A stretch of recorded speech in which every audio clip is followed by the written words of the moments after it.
अन्नू अन्नू बोल रहे कहाँ कहाँ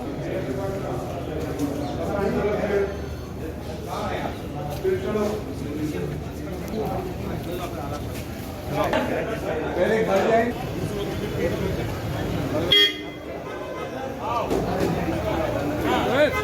चलो फोटो खींचो पीछे आ जाओ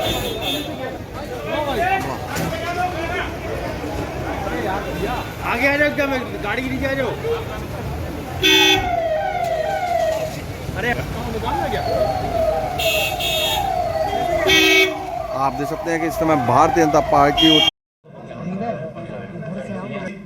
प्रेस वार्ता में वर्मा जी हम लोगों के बीच में विराजमान है। हमारे आदरणीय सांसद जी अनुराग शर्मा जी, भारतीय जनता पार्टी की प्रदेश की उपाध्यक्षा दीदी कमलावती जी, हमारे मेयर साहब आदरणीय रामतीर्थ सिंघल जी, हमारे क्षेत्रीय महामंत्री रामकिशोर साहू जी, जिला पंचायत के अध्यक्ष पवन गौतम जी, हमारे सदर विधायक यशस्वी रवि शर्मा जी, बबीना विधायक राजीव सिंह जी, पूर्व मंत्री आदरणीय रविंद्र शुक्ला जी,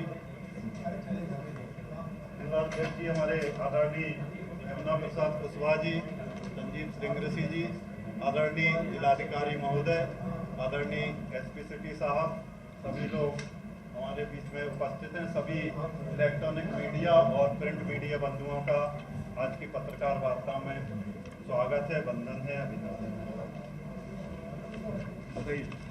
चलिए ये भी तो पता चलिए आपके जन आशीर्वाद यात्रा के संदर्भ में आप लोग यहाँ आए और यहाँ पे से सभी पत्रकार बंधुओं का मैं अपनी ओर से हार्दिक अपने स्वागत करता हूँ और विशेष रूप से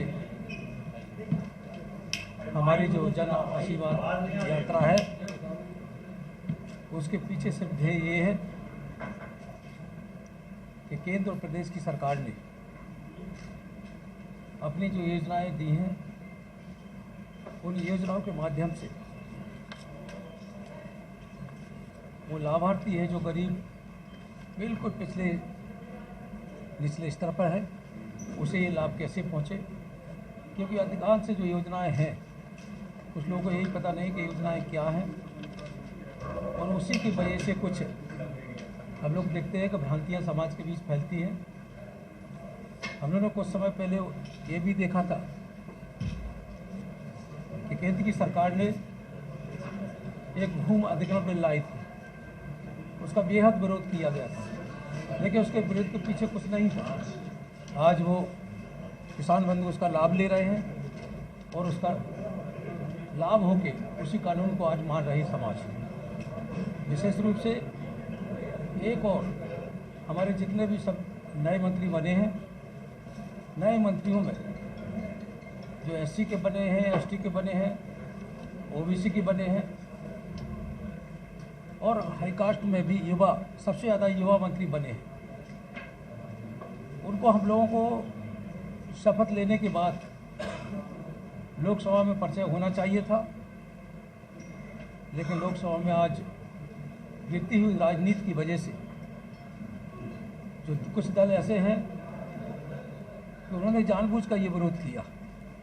उन्हें लगता था कि भारतीय जनता पार्टी ने अनुसूचित जाति के ज़्यादा से ज़्यादा मंत्री बनाने का काम किया है, ओबीसी के ज़्यादा से ज़्यादा मंत्री बनाने के काम किया है और इतना बड़ा मंत्रिबल देकर ये निश्चित ही समाज के बीच संदेश देना चाहते हैं। इसलिए उन्होंने लोकसभा में विरोध किया और जितने भी नए मंत्री थे उनका परिचय नहीं हो पाया।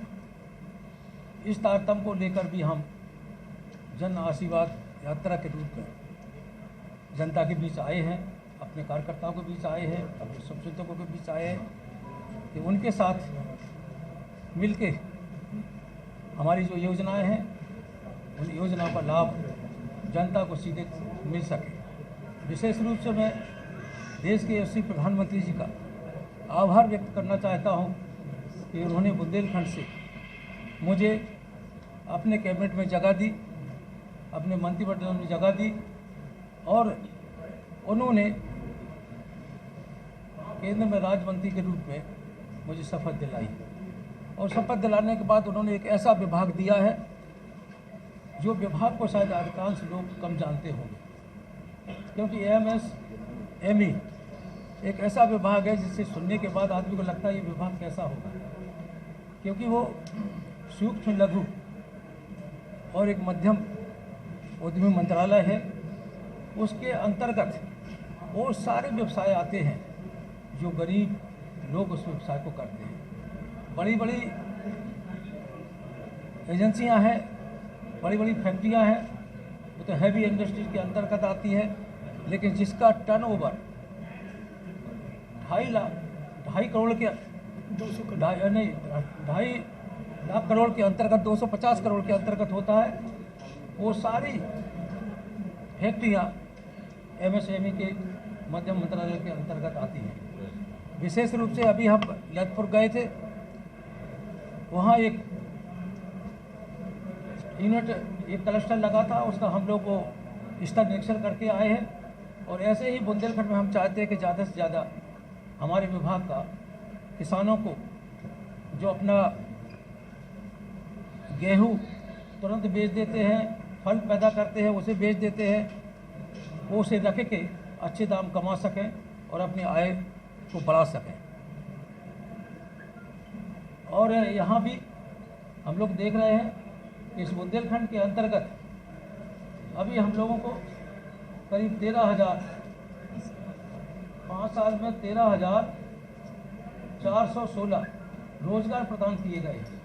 उसी तरीके से हम लोगों ने देखा कि जहाँ जहाँ जो स्फूर्ति के अंतर्गत जो क्लस्टर को पैसा मिला है, उससे लोग अब इन्हें लोगों के उनकी यूनिट में जो काम करते हैं उनकी आमदनी को बढ़ाने का काम वो लोग कर रहे हैं और आगे बढ़ रहे हैं, वो ट्रेनिंग भी दे रहे हैं।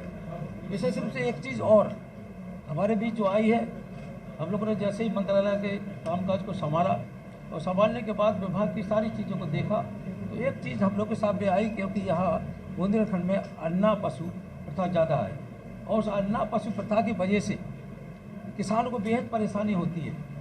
केंद्र सरकार और प्रदेश सरकार ने योजनाएं बनाई, प्रयास किया कि गरीबों को 4 जानवर देने का काम किया है। उन्होंने बिलाप एक नोडल एजेंसी थी, उस नोडल एजेंसी के माध्यम से कोई भी किसान 4 जानवर ले सकता था और उसे 3600 रुपया महीने की आय हो सकती है।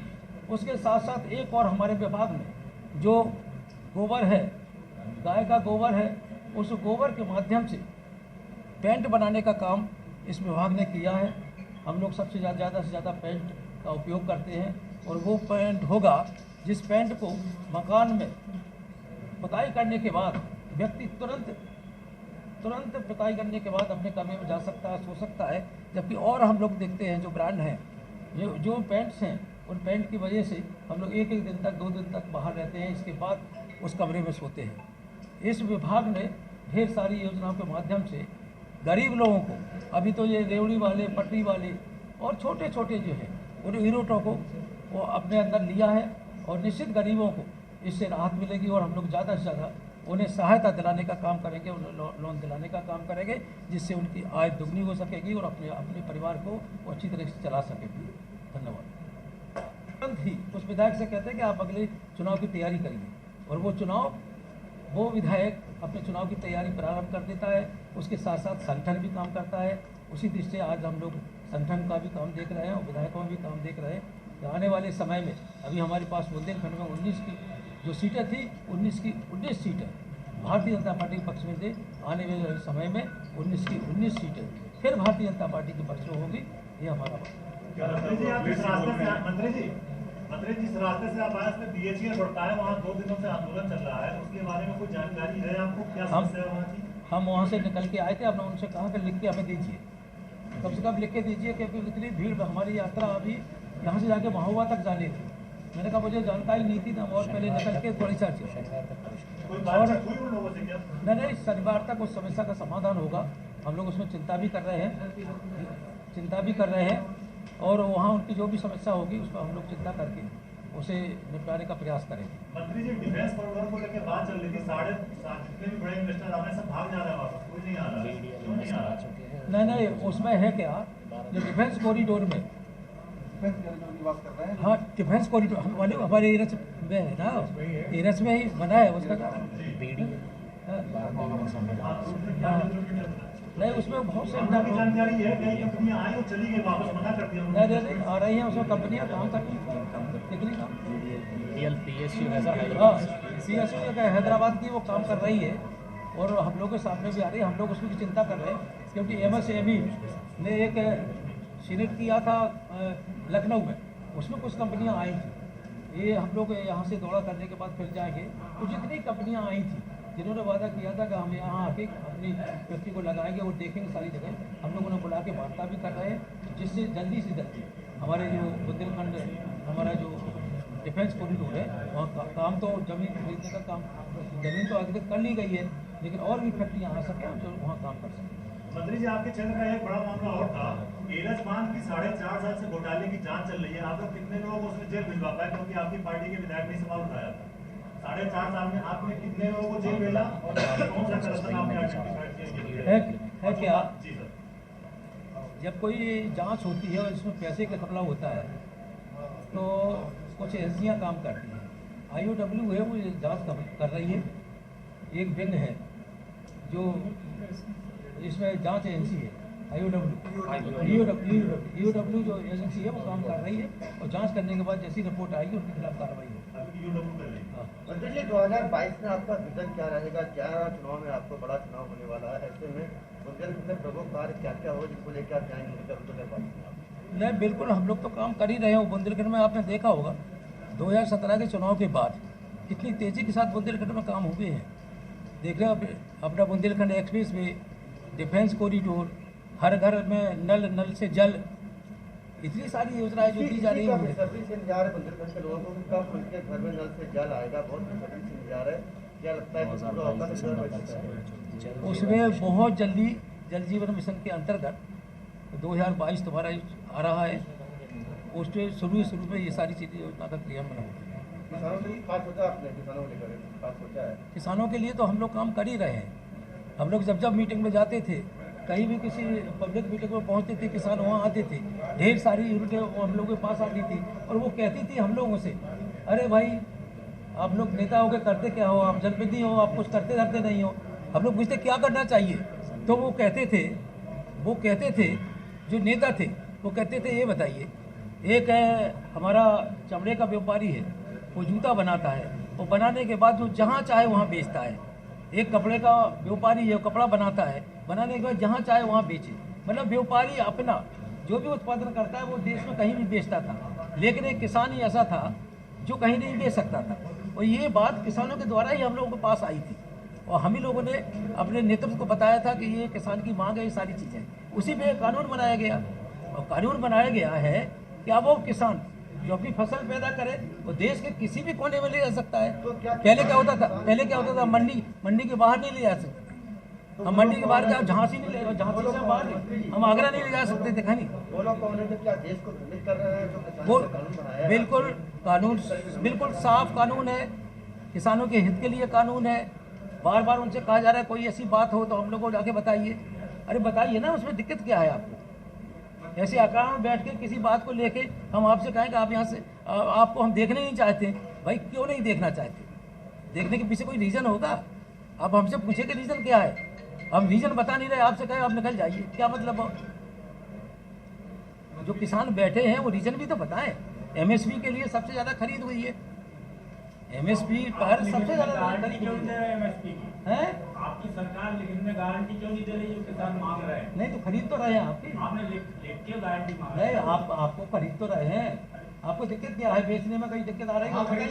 बिचौलिए के माध्यम से नहीं, बिचौलिए के माध्यम से सरकारें कभी नहीं बेचती। बिचौलिए के माध्यम से बिचौलिए जो होते हैं एकदम खत्म थोड़ी हो जाएंगे। ऐसे वर्षों से बिचौलिए चले आ रहे हैं, अब एक आध तो कुछ करते होंगे तो अब जांच में फंसेंगे, उनके खिलाफ भी कार्रवाई होगी। अच्छा मंत्री जी, आज जन आशीर्वाद यात्रा थी, कितनी जनता आपके साथ जुड़ी और कैसे आशीर्वाद दिया? किसी ने अपनी प्रॉब्लम भी सुनाई क्या?